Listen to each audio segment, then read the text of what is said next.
Sa iba pang balita, naresto na ng Albuera Police ang kanilang alkaldeng si Rolando Espinosa. Ayon kay Albuera Chief Inspector Juvie Espinido, matapos nilang matanggap ang 2 warrant of arrest na inisyu ng korte, ay agad nila itong isinilbi laban sa alkalde. Ang mga warrant of arrest ay para sa kasong illegal drugs at illegal possession of firearms. Matatandaang noong Agosto ay nakumpiskahan ng mahigit 11 kilo ng shabu at matataas na kalibre ng baril ang alkalde sa kanilang bahay. Sa ngayon ay hinihintay pa ng pambansang pulisya ang commitment order mula sa korte para tuluyan ng makulong ang alkalde. Patuloy naman na pinaghahanap ng mga otoridad ang anak nitong si Kerwin Espinosa, kung saan nahaharap din ito sa kaparehong kaso. Inaresto na ang mayor ng Albuera, Leyte na si Rolando Espinosa. Pasado alas 8:30 kaninang umaga, inisyuan si Espinosa ng warrant of arrest sa mga kaso niyang possession of illegal drugs at firearms. Agad siyang sinailalim sa booking process at dinala sa korte sa Baybay City na siyang nag-issue ng warrant of arrest. Matatandang nakasama noon sa drug list ni Pangulong Duterte si Mayor Espinosa at ang kanyang anak na si Kerwin na drug lord umano sa Western Visayas. Kusang sumuko ang alkalde para linisin ang kanyang pangalan, pero nagtatago pa rin sa otoridad ang kanyang anak. Kaugnay na balitang yan, makakausap natin ang hepe ng Albuera Police na si Chief Inspector Jovie Espinido. Magandang tanghali po, Major, Sir. Magandang tanghali, Sir. Okay, Major, saan po na-aresto si Mayor Espinosa? Dito sa kuan pa rin niya, sa yung temporary na office niya, yung last na nakausap tayo sa under protective custody siya sa kwarto niya. So, doon pa rin na-serve natin ang warrant of arrest. Okay, so dahil po siya ay na-issuean po ng warrant of arrest na, so hindi na po siya malalagay sa protective custody ng PNP, tama ho? Yes po, yes po. At saan po siya dadalhin ngayon, Major? I-isip na lang natin, pero pagkuha natin kanina, nagpatawag tayo talaga ng mga witness, yung gaya ng mga kaibigan natin sa media, para makita naman na nagposas tayo, pinasuot natin ng maganda na mahalin ko, yung expensive ko na pinapa-print na bitini, yung prison ba? Prisoner ba?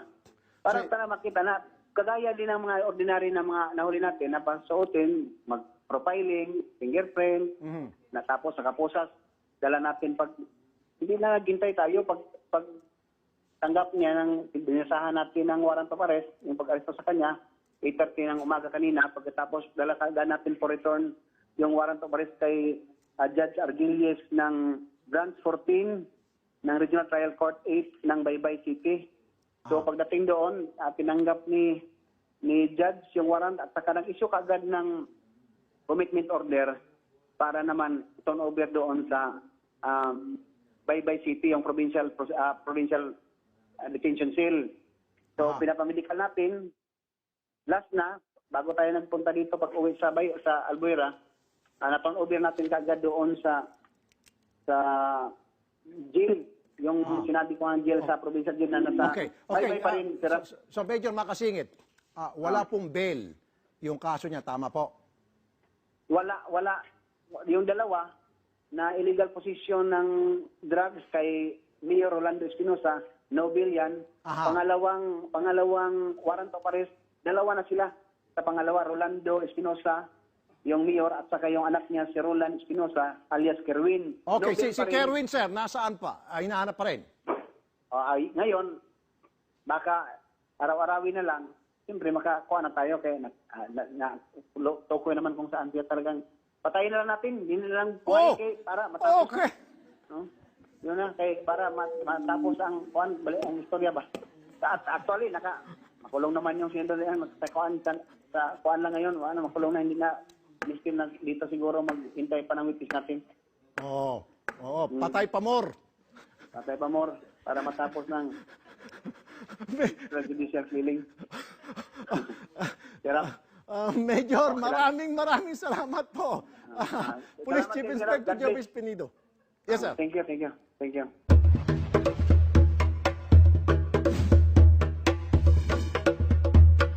At kaugnay po ng pagkaka-aresto naman kay Albuera Leyte Mayor Rolando Espinosa Sr., makakausap po natin si GMA News stringer Ronnie Roa. Magandang tanghali sa iyo, Ronnie. Po, magandang tanghali din po. Ronnie, pakikwento sa amin yung naging pag-aresto naman kay Mayor Espinosa o dating Mayor Espinosa. Opo, pasado alas 8 ng umaga nang basahan ni Provincial Director Senior Superintendent Franco Simborio si Mayor Rolando Espinosa Sr. doon sa police station ng Albuera, Leyte. Sa pag-aresto, kinuna nito ng fingerprint at dinala sa RTC Branch 14 sa Baybay City sa sala ni Honorable Judge Carlos Arguillas para sa commitment order nito na idetini sa Leyte Sub-Provincial Jail sa Baybay City. Bago ipasok sa selda, idinala muna si Mayor Espinosa sa Western Leyte Provincial Hospital at sinuri ito ni Dr. Arabel Verano. Si Mayor Espinosa ngayon ay nasa selda 1 ng Sub-Provincial Jail at base sa impormasyon na nakuha natin kay Senior Superintendent Simborio ay nag-iisa lang ito sa selda. Ang Sub-Provincial Jail ay may 45 na inmates. Kasama na ito ngayon si Mayor Espinosa. Ang jail ay pinangangalagaan ni Antonio Obaldo, ang OIC warden. Yes, Ronnie, dahil sa dami nung mga nakuha na droga doon sa ginawang bypass operation sa kanilang tahanan, ano ang weight nito para makapagpapiyansa pa ba siya o hindi na?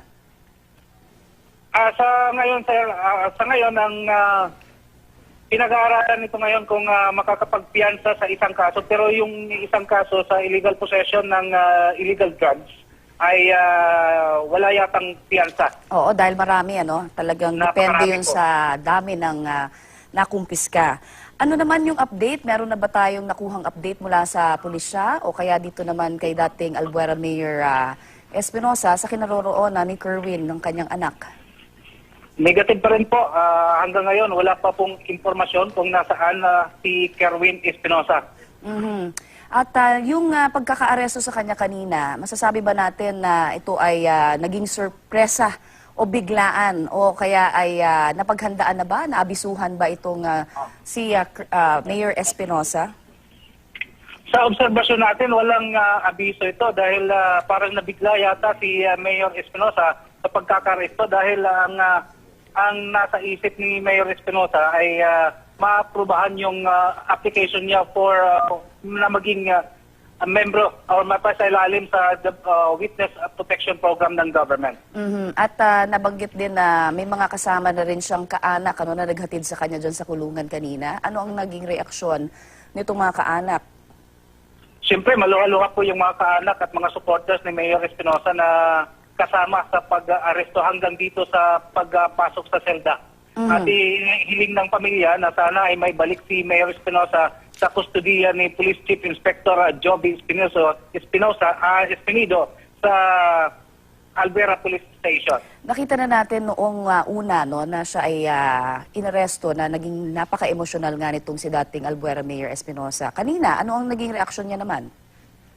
Hindi po siya nagbigay ng pahayag, siyempre emosyonal, malungkot, at hindi nagbigay ng pahayag sa media. Okay, sino na daw ang magpapatakbo ngayon ng Albuera dahil arestado na kanilang alkalde? Ayon kay Senior Superintendent Simborio, may 3 days po. Ayon kay PD Simborio, may 3 days bago ibigay yung pangangalaga sa Vice Mayor. Nabanggit na rin ba nung kanyang abogado kung ano ang mga susunod nilang hakbang? Sa ngayon, wala pa tayong informasyon kung ano ang susunod na hakbang ng abogado dahil tinawagan pa raw yung abogado nila na nasa Cebu City. Pinapangusuko na ni Pangulong Rodrigo Duterte si Mayor Ronaldo Espinosa Sr. ng Albuera, Leyte at ang anak nitong si Kerwin Espinosa sa loob ng 24 oras. Ayon kay Presidential Spokesperson Ernesto Abella, ito ay dahil sa pagkakasangkot ng mag-ama sa drug trafficking at coddling. Kung hindi susuko ang dalawa sa itinakdang oras at kung ilalagay nila sa panganib ang mga pulis na aresto sa kanila, magpapalabas ang Pangulo ng shoot-on-sight order laban sa dalawa.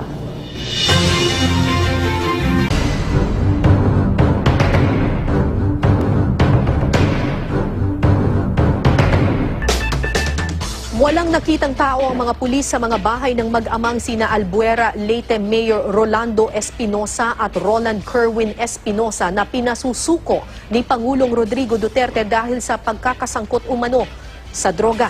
Pinuntahan ng Albuera Police Regional Public Safety Battalion at Leyte Provincial Police Office ang bahay ng dalawa na magkalapit lamang.